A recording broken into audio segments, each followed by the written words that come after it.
चला तर मंडळी, आज मी मस्त तुमच्यासाठी खमंग खुसखुशीत असं साबुदाणा वडा किंवा उपवासाचा वडा कसा करायचा हे आपण बघूया। मी फार वेळ न घेता आपण इथे लगेच रेसिपीला सुरुवात करूया। त्यासाठी मी ते साबुदाणा घेतलेला आहे। साबुदाणा स्वच्छ धुवून घेतलेला आहे आणि इथे त्यानंतर साबुदाणा बुडेल एवढंच पाणी मी त्यामध्ये टाकलेलं आहे। मोठा साबुदाणा न वापरता मी यावेळेस बारीक साबुदाणा वापरलेला आहे। कुठलाही साबुदाणा वापरला तरीही काही हरकत नाही। फक्त साबुदाणा वडा करताना आपल्याला साबुदाणा जो आहे अगदी मोकळा फडफडीत हवा असतो, त्यामध्ये अजिबातही पाणी असायला नको। जर असं वाटलंच की साबुदाण्यामध्ये पाणी आहे तर त्याला तुम्ही थोडा वेळ अर्धा तास चाळणीवर काढून ठेवू शकता। त्यानंतर साबुदाणा व्यतिरिक्त मी यामध्ये दुसरा सुद्धा एक पदार्थ घालणार आहे, त्यामुळे साबुदाणे वडे जे आहे ते अतिशय कुरकुरीत होतात। यासाठी माझ्याकडे अवेलेबल असलेलं मी ते भगरीचं पीठ वापरलेलं आहे। भगरीचं पीठ नसेल तर तुम्ही नुसती भगर सुद्धा वापरू शकता, ते सुद्धा चालेल। तर जेवढी भगर घेतलेली आहे त्याच्या 2.5 पट पाण्यामध्ये मी ही भगर जी आहे ही शिजवून घेतलेली आहे। इथे भगर 100% नाही शिजली तरीही चालेल।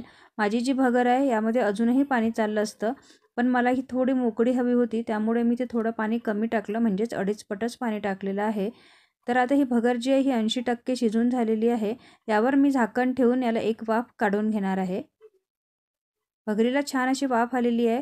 भगर थोडी मोकळी सुद्धा झालेली आहे। इथे भगरीमुळे वडे खूप छान खुसखुशीत होतात, त्यामुळे भगर घातली तर फार छान।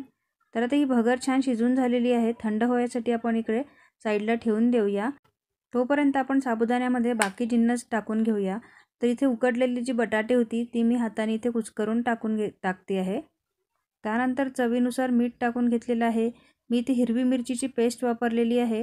हिरवी मिरचीच्या पेस्टमुळे छान चव येते। तुम्ही लाल तिखट सुद्धा वापरू शकता। शेंगदाण्याचा कूट घातलेला आहे। हे सगळं साहित्य मी आज अगदी अंदाजाने आणि झटपट असे वडे केलेले आहेत। तुम्ही शेंगदाण्याचा कूट कमी अधिक कसंही वापरू शकता।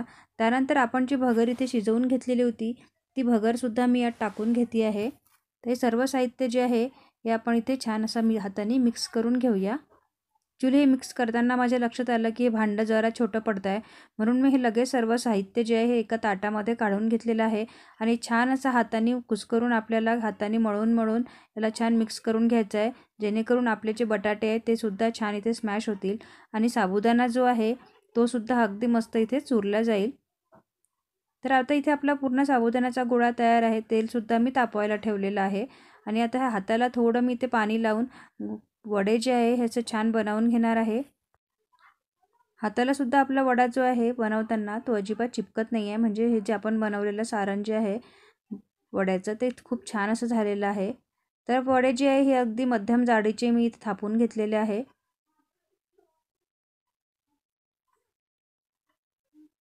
तेल अगदी छान असं कडकडीत गरम असायला हवं वडे तळताना।